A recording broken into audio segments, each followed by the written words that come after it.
सम्मानित मित्रों, आपकी अनुमति से ये प्रेस वार्ता आरंभ की जाए। मैं अपने सहयोगी और वरिष्ठ सांसद श्री नासिर हुसैन और हमारे एआईसीसी के मीडिया प्रभारी श्री विनीत पूनिया जी और आप सबका यहाँ पे स्वागत करता हूँ। उत्तर पूर्व भारत का एक बहुत ही महत्वपूर्ण और अटूट अंग है। उत्तर पूर्व में अगर कोई अस्थिरता होती है तो उसके दूरगामी परिणाम भारत की राष्ट्रीय सुरक्षा के ऊपर भी पड़ते हैं। अगर आप भारत के संविधान को अपने संज्ञान में लें तो भारत की जो संविधान की धारा 371 है और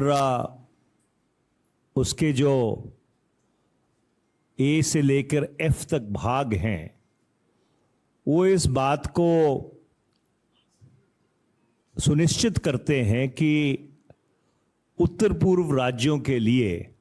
भारत के संविधान में एक विशेष स्थान है और एक विशेष अरेंजमेंट किया गया है। और जो भारत के सरहदी राज्य हैं, चाहे उसमें उत्तर पूर्व के राज्य हों, चाहे जम्मू कश्मीर हो, चाहे पंजाब हो, उसमें जब भी अमन और शांति बिगड़ती है, सांप्रदायिक सौहार्द खराब होता है, अस्थिरता फैलती है, तो जैसे हमने पहले कहा कि उस चीज का जो असर है वो नकारात्मक होता है और दूरगामी होता है। मणिपुर में पिछले 78 दिन से जिस तरह की परिस्थितियां उत्पन्न हुई हैं, जिस तरह की परिस्थितियां बनी हैं, उससे सारे देश में एक जिसे अंग्रेजी में कहते हैं रिवल्शन का माहौल है। जिस तरह की खबरें सार्वजनिक हुई हैं और खुद प्रधानमंत्री श्री नरेंद्र मोदी ने संसद का जब बारिश का सत्र शुरू होने से पहले इस बात को कहा था कि मणिपुर में जो घटनाएं हुई हैं उससे हमारे सबका सर शर्म से झुक जाता है। तो ये बड़ी आश्चर्य की बात है कि अगर प्रधानमंत्री ये मानते हैं कि हमारा 140 करोड़ भारतवासियों का सर शर्म से झुक जाता है, तो उनको संसद के समक्ष आकर, लोकसभा और राज्यसभा के समक्ष आकर इस बात को कहने का क्या संकोच है?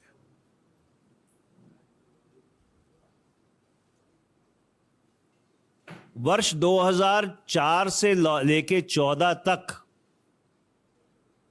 भूतपूर्व प्रधानमंत्री डॉक्टर मनमोहन सिंह, जिनको विपक्ष साइलेंट प्राइम मिनिस्टर कहा करता था,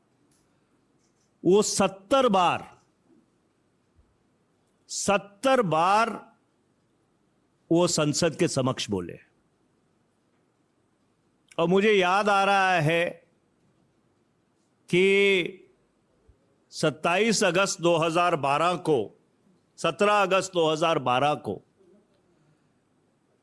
जब दक्षिण भारत में जो उत्तर पूर्व भारत के लोग हैं उनको लेकर परिस्थितियां बिगड़ी थी, तो तत्कालीन प्रधानमंत्री डॉक्टर मनमोहन सिंह ने उत्तर पूर्व की संवेदनशीलता को संज्ञान में लेते हुए पहले राज्यसभा में और उसके बाद लोकसभा में सुओ मोटो इंटरवेंशन किया था। और राज्यसभा में उनके वक्तव्य के बाद राज्यसभा ने सर्वसम्मति से एक प्रस्ताव पारित किया था और जो उत्तर पूर्व के लोगों के खिलाफ हिंसात्मक घटनाएं हुई थी उसकी कड़ी निंदा की थी और उनको सुरक्षा का भरोसा दिलवाया था। और ये इसलिए किया गया था क्योंकि उनको इस बात का अंदेशा था और वो खुद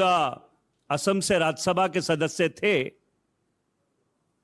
कि उत्तर पूर्व में जब परिस्थितियां बिगड़ती हैं तो भारत की राष्ट्रीय सुरक्षा के लिए उसके परिणाम ठीक नहीं होते। और ये कारण है, और मैं आपको ये परिप्रेक्ष्य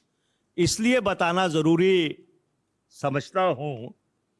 क्योंकि सरकार ये कह रही है कि हम चर्चा के लिए तैयार हैं। सवाल चर्चा का नहीं है, सवाल जिम्मेदारी का है। हम कोई संसद में टॉक आउट नहीं चाहते हैं, हम ये चाहते हैं कि जिम्मेदारी तय हो कि 77-78 दिनों में अगर मणिपुर की परिस्थिति इस अंजाम पे पहुंची है उसकी जिम्मेवारी किसकी है। बीच में ये खबरें आई थी कि सरकार ने जो धारा 355 है भारत के संविधान की उसको इन्वोक किया था। क्या वो बात सही है नहीं सही है,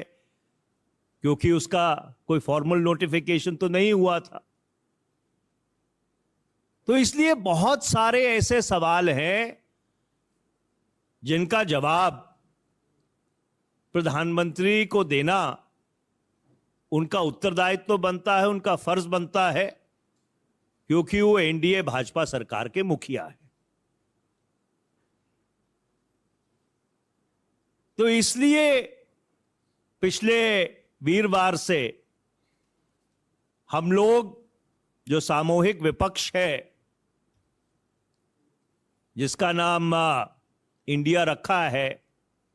बेंगलुरु में, और मुझे मालूम है उसके बारे में आप कुछ सवाल पूछेंगे, आज कुछ टिप्पणियां हुई हैं उसके बारे में, तो इस इंडिया अलायंस ने इसलिए पिछले 3-4 दिन से इस बात को प्राथमिकता पे रखा है कि प्रधानमंत्री खुद आकर भारत की राष्ट्रीय सुरक्षा को सामने रखते हुए उत्तर पूर्व के जो एक विशेष परिस्थिति है जिसका संज्ञान भारत के संविधान ने भी लिया है उसको सामने रखते हुए, और जो वहां पे शर्मनाक और दर्दनाक घटनाएं सामने आई हैं उन सबको सामने रखते हुए